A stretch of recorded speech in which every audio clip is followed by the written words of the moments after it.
I'm Kiwi, And I'm Jarad.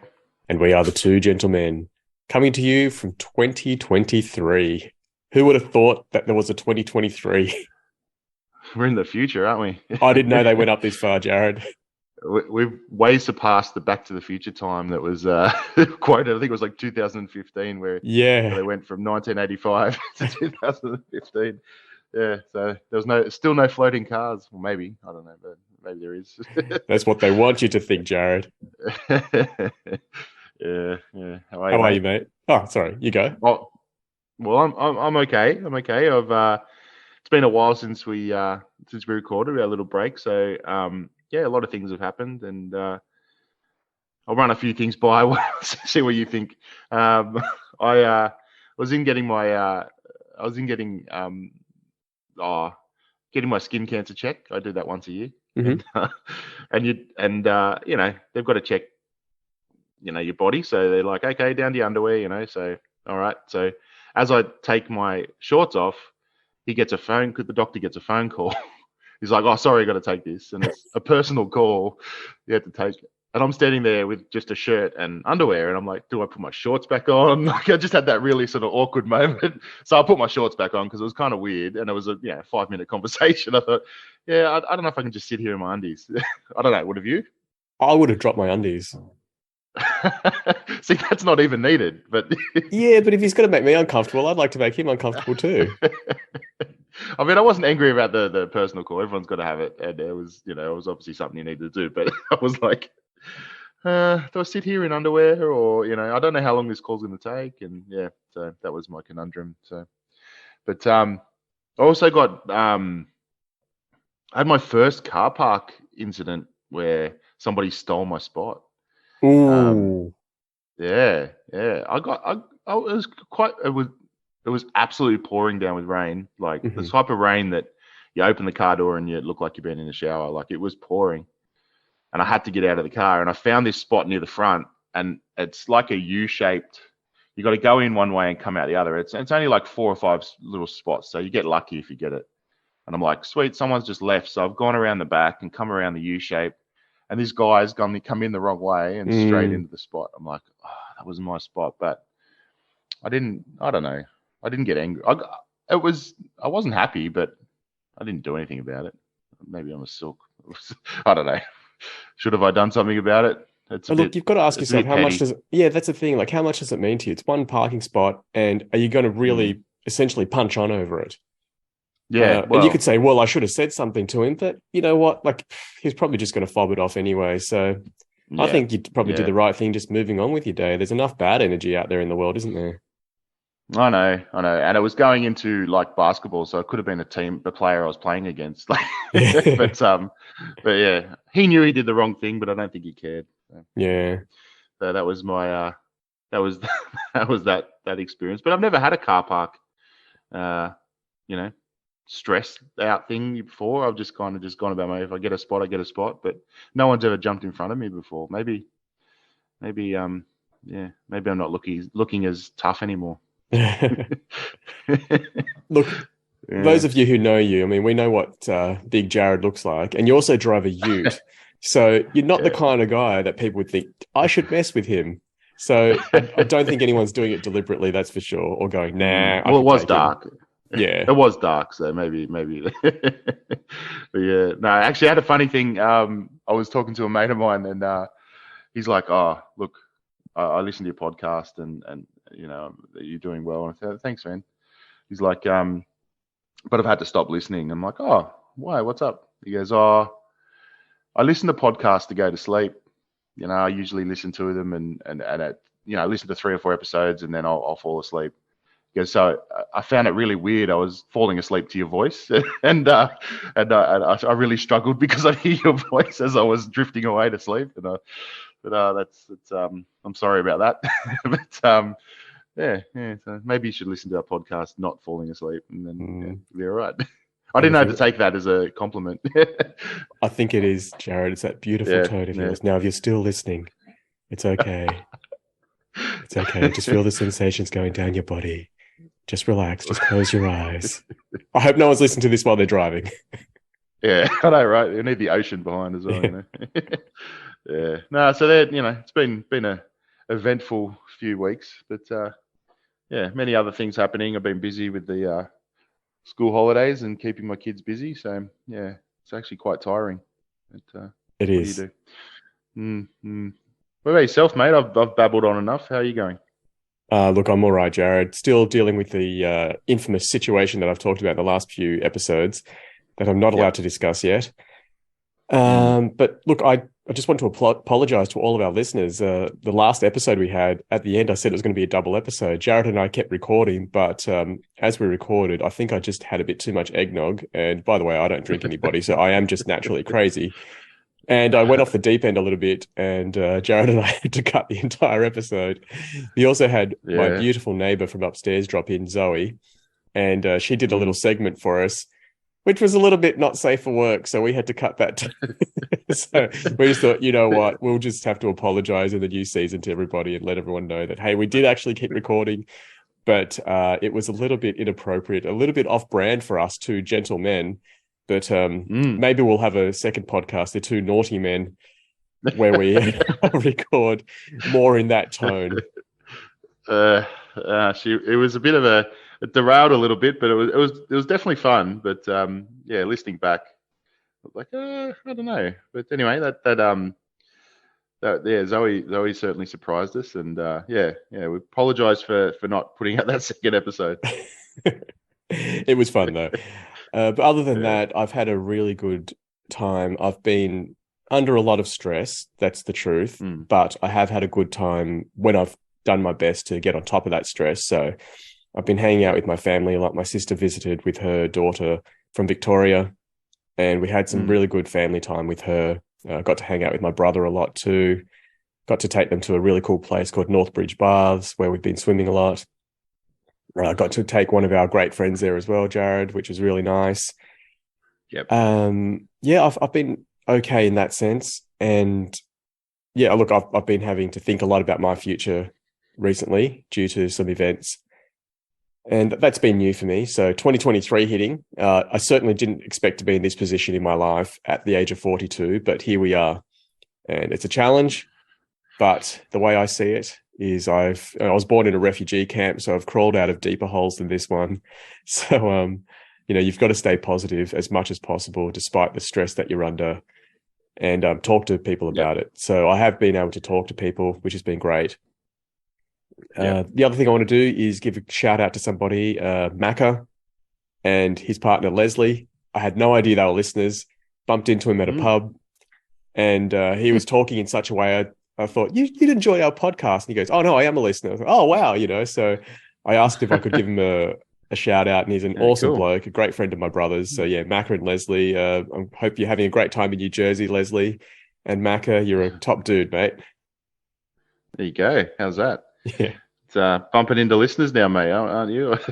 I am. And listener zero, the beautiful Sophia, she's off to Japan to go skiing, which is like one of my dreams. So good on you. In the life. I know. Yeah. No, that's. I'm glad you're coming out. You're feeling better, and you're dealing with this stressful time. You seem to be cleansing with your family and your friends and stuff like that. So that seemed to be doing it the right way. So yeah, keep going, and we're all here to support you, mate. Thanks, Jared. It shows that what you have to invest in your life, and that's good people, relationships. And I've got Yeah. plenty of that. So I'm very lucky. Yeah, that's awesome. That's awesome. I thought I'd bring up a topic, mate. I heard a song, and it's an old song. I was listening to Triple M, and it's a bit of an old sort of rocky song, and it was talking about, I don't know why it just popped in my head, but it was talking about glory days, and it was saying glory days are in your past. They're looking back at their glory days, and it just sort of triggered me. I thought, I wonder, like for me, like yeah, we've had some really good. I've had some good days in the past, and you're fitter and stronger, and a bit more sharp. I don't know, but the way I look at it, like I've still got some glory days left. I mean, I didn't. I was singing along to the song, and I'm like, hang on a minute. I think maybe this is wrong. I feel like I've got more glory days to come. Is that a thing, or do you think, we're all sort of stuck in the past and this is what I used to be able to do and say, and, I don't know, discuss. Yeah, look, it always has been a thing in the past. We all are Mm. has-beens. Yeah. Yeah, look, it's a tough one, Jared, because for you to say that you've got glory days in the future, I guess you need to have a lot of hope and faith that things are going to be Mm. good. And that can be Yep. hard for a lot of people. And I think there's a lot of people who look back on their childhoods and think, geez, they were the worst days of my life, actually. Yep. Yep. So I think there's definitely two camps there, Jared. For Mm. this particular song, yeah, looking back and at Mm. the glory days and, the whole, I peaked in high school sort of thing. Then there's Yeah. other nostalgic songs that I love as well, like Summer of '69, for example. You know, um, Yeah. I'd always want to be there. And Flame Trees by Cold Chisel, that, you know, no one stopped us on the field in our day. I think of that a lot Mm. as well, that line when it comes to me. I'm like, oh, yeah. I remember, Mm. when we were really good at footy and we were young. And the thing about youth, Yeah. Jared, is it's hope, it's energy, it's the recklessness, it's the lack of Mm. responsibility. You put all that Yeah. together, and that's just dynamite. That's It is such a glorious, actually. great, it Yeah. is glorious. There's no other word Yeah. for it. Yeah. And then life comes, and then responsibility comes, and then you realize there are people better than you. Like, to me, Mm. Jared is the biggest person in the whole world. And then you look outside of your tiny little world, you're like, oh, there are bigger Oh. and better people than them. Like, Yeah. you think about the guys that went up against Federer, Djokovic, and Nadal. How good were they? Mm. And they Yep. still lost. Like, they had no Yeah. idea that there was someone better than them. Mm. You look at it with Yeah. True. fighting as well. I look at it in mixed martial arts. I've watched so many videos on YouTube of these great instructors giving lessons. And you're like, no one could beat this guy. And they've got no Yep. chance against the pros. There are levels to Yeah. this game, this game of life. And that's why we look back and Yeah. go, wow, they were glory days. Because we didn't know that we weren't that good as well. It was the ignorance of it all. True. And then We hadn't reality, been scarred with it. like, I'm a way better tennis player than Novak Djokovic in my head. I don't make unforced errors in my head. I'm also 6'5" in my head. So, Yeah. and that's, I'm Yeah. using that metaphorically. You leave school and then you realize, wow, this is hard. Life can be really hard. So I suppose that's why we look back at our glory days as being in the past. And we know how hard things are to achieve if we want to achieve them, because not only are we not as good as we thought we were, there are people way better than us too. Yeah, and I think that's a reality check. Like glory days, you look back and you're in your bubble. Yep. You're either in school, come out of school. Like I said, you've got that sort of young. I'm just going to call it young, but everything you listed earlier and more. You haven't had those life experiences to sort of take you down a peg, I guess. So yeah, you're on top of the world a little bit. I mean, I guess the glory days that I'm looking forward to, and I feel I have all the time. I think you actually know they're happening when they're happening. So, Mm, like, okay, you were explaining your situation earlier. That you're stressed and you're going to see you're seeing family, you're having time with family, friends, and things like that. To me, like, the situation isn't the greatest, but the result of having to spend time that with people that you love and cherish and things like that. I think that's a glory day, if that makes sense. Like, maybe mm, like, it's not as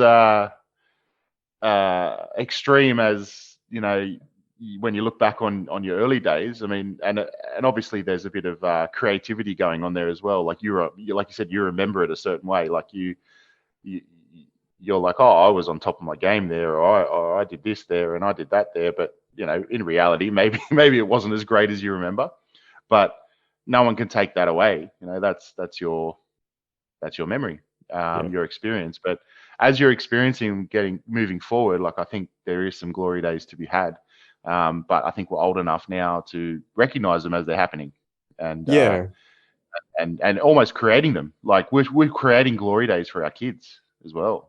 Like, we're trying to give them experiences. And I took my girls horse, like, on pony riding, and and they absolutely, like, once they got on the horse and got over the fact of that this animal is, they're sitting on top of an animal, it was actually like they want to do it again. They love it, and that's a day that they'll hopefully remember, or an experience that they'll hopefully remember that we've created.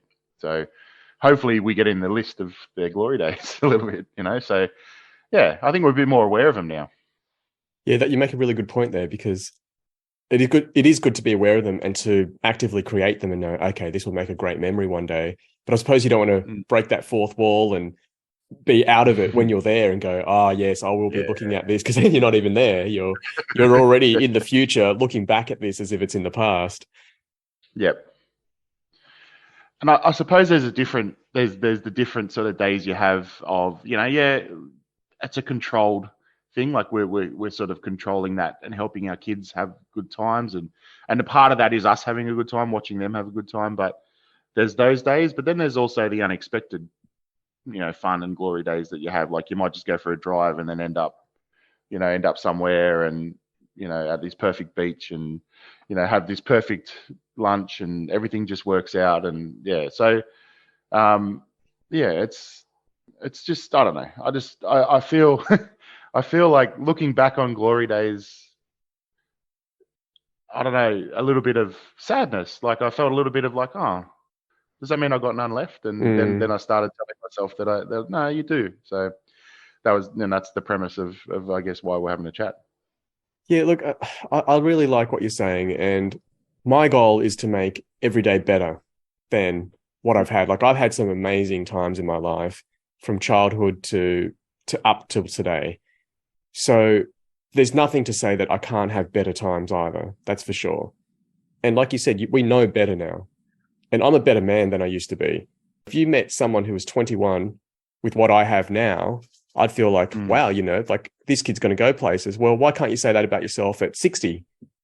Why can't you go, wow, like I'm full of this wisdom now. Sure, I'm 60, but that's still like possibly 40 years of an awesome life ahead of me. I know all this stuff now as a 60-year-old man. So I think that we do need to cut ourselves some slack as well. Like, I guess it's just youth is so magical and the possibilities seem so much more.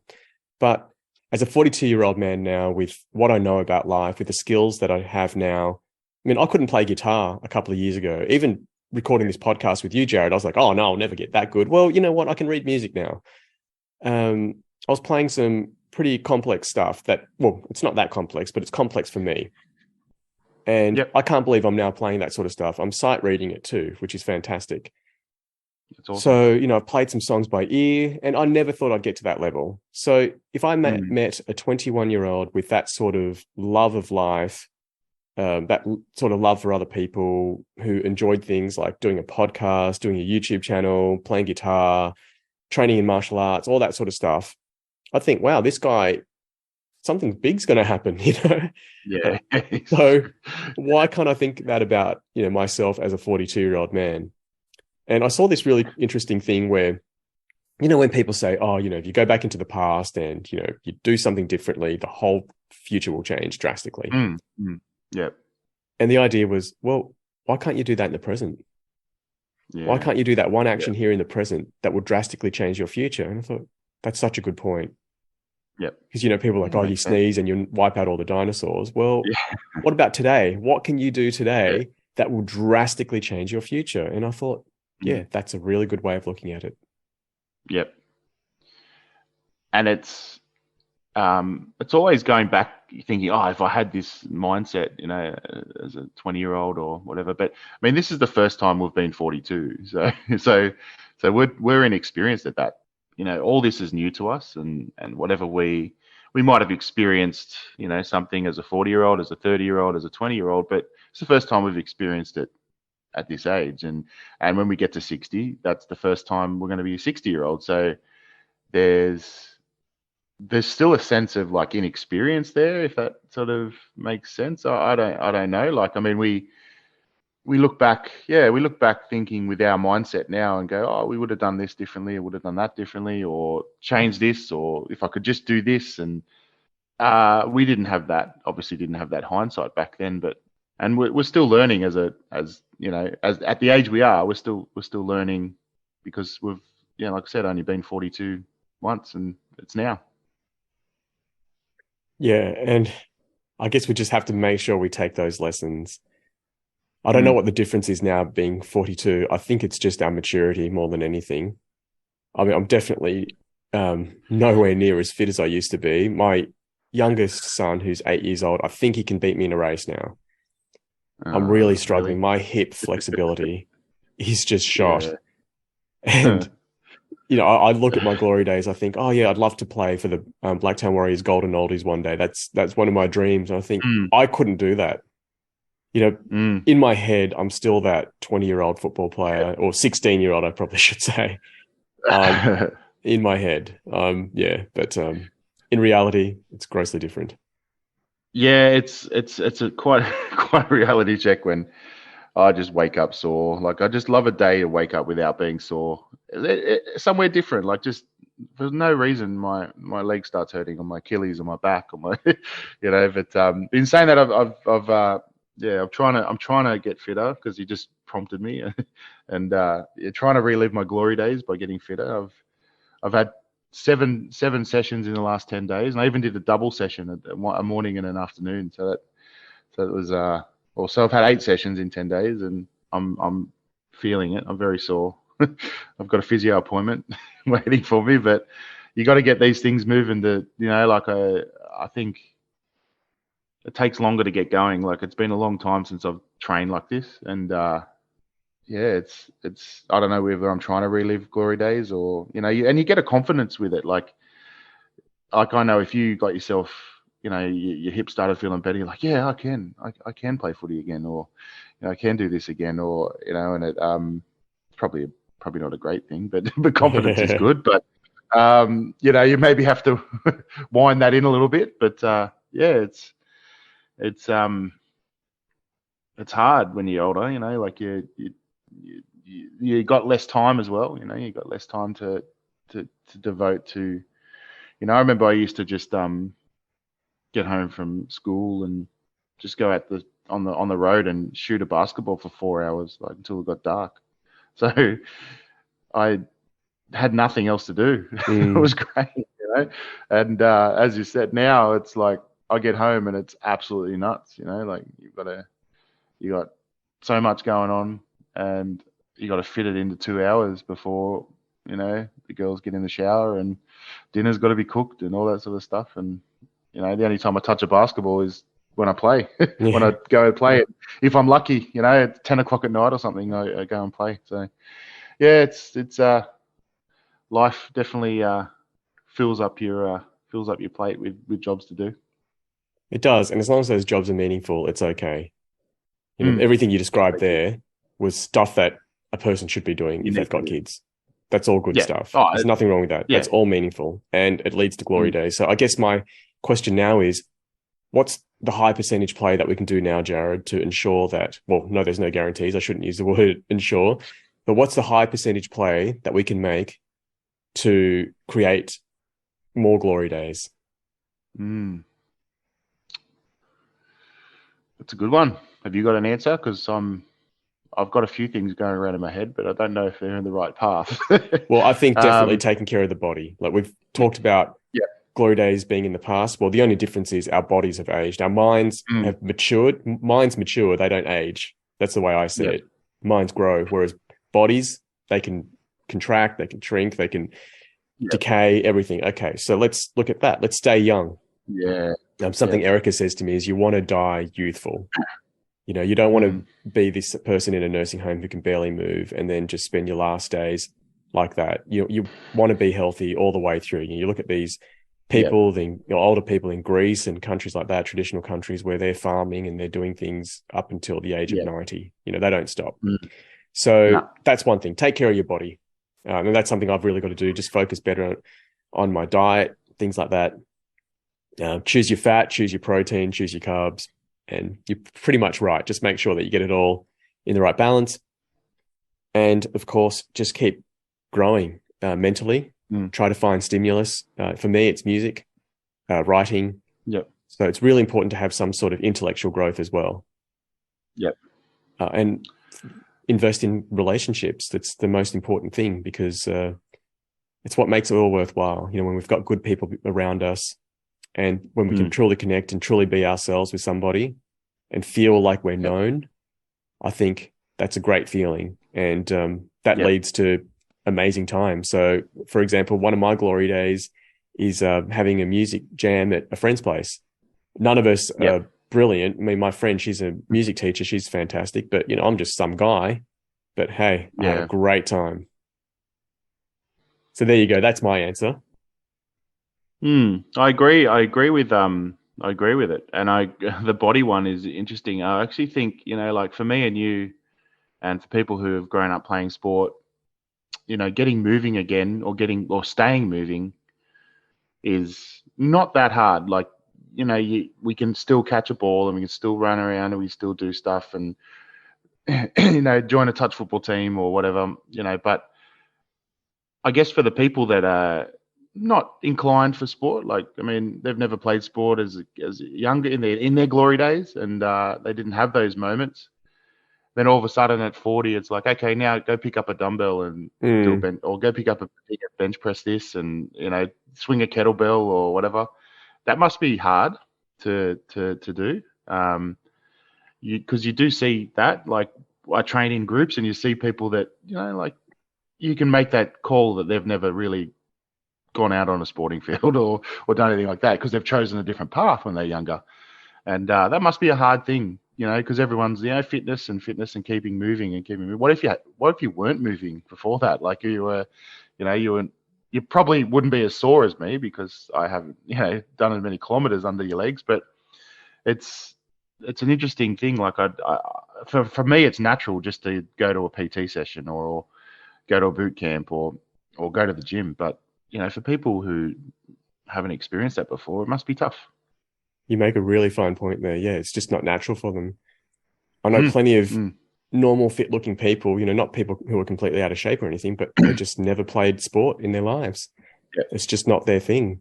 But that doesn't mean you can't have incidental exercise in your life. But my eldest son, he's not into competitive sports at all, but he's so fit. When he chases garbage trucks, he goes and goes and goes. So you just got to find that thing that you like. Yeah. It's the drive to get you to do that. If you really like that, you'll get fit chasing trucks. Yeah, exactly. And there's many of those things out there that will keep you alive, I guess. What I wanted to say, also add to that, is, you know, like I'm looking at a book now to my left, and I'm almost finished it. It's a Jonathan Thurston book, and I'm reading that, and I wanted to add, you know, reading to that, if you can, to the list of, you know, things to do, because it's nice to read about other people's experiences, and it's nice to try and take in what they've experienced, and you might be able to add some of that stuff to your life. So, you know, you're not going to do everything Jonathan Thurston did, but you might pick up one or two little things that, you know, that's his glory days. He's talking about his glory days and how he got there. And, you know, there's snippets of little information in all the books that we have around us. So get into it. Yeah, and that's another thing. It's inspiration, isn't it? Just to know that this is possible. And that's why I love these stories that people share. People like Jonathan Thurston, for example. It's not a flex. It's not these people going around bragging about what they've done. It's showing us what human beings are capable of. And most of these people aren't special. Some of them are genetically gifted. Sure, they've got better hand-eye coordination than us. They're taller. They're naturally suited to whatever, if it's a sport. But as a human being, they're not any better. They're just normal guys. You look at a guy like Cameron Smith, for example. You know, they describe him as, you know, having the body of an accountant. He's just someone who got good at what he wanted to be good at, and he was smart enough to play in a really good system, and he really excelled at that. But he's just a normal guy. And that's what I find inspiring. And that, just look for all these examples around us and know that it's possible. You know, these people aren't better than you as human beings. They're sure, like I said, they might be more genetically gifted, but as a human being, you can do anything. You really can. And most endeavors at our age aren't about the physical. It's about the mental. No. Even a physical endeavor, like running a marathon, is all about the mental, isn't it? It is. It is. So yeah, everybody, believe in yourselves. Better days are ahead. And if you've had a brilliant life like we have, we've had some great sporting moments, great family moments, fantastic childhood. I've spent a lot of time in Blacktown recently over the summer because of my family being there. And yeah, walking those streets, it was, brought back so many memories. And they were truly glory days, that childhood where we lived in such a quiet area, Jarad, and we could ride our bikes around there. We played footy in the street and all that sort of stuff. Yep. Let's make those come Yep. back with our kids, Very lucky. with our Yeah. current relationships. We can do that without being Yeah, nostalgic. totally. We can be the driver. All right, everyone. Thanks again for joining us. I hope that you've fallen asleep, friend, and that now you're dreaming and you're into the REM. For those of you who are driving, wake up. Yep. Get up. Everyone, thanks again for joining us. Thanks for joining us, and we hope you join us again for this new year. This will be we started in 2021, so this will be our third year of doing this podcast. That's amazing. So, I didn't think we'd last this long. The goal was 100 episodes, Jarad. We're nearly there. Everybody, thank you again, and please check us out on our socials. Give us a like, give us a follow if you're not already, and tell everyone about this podcast. We really want to grow it, and we want to do our best to, I suppose, just share with other people. Sounds good. See you, mate. Thanks, Jarad.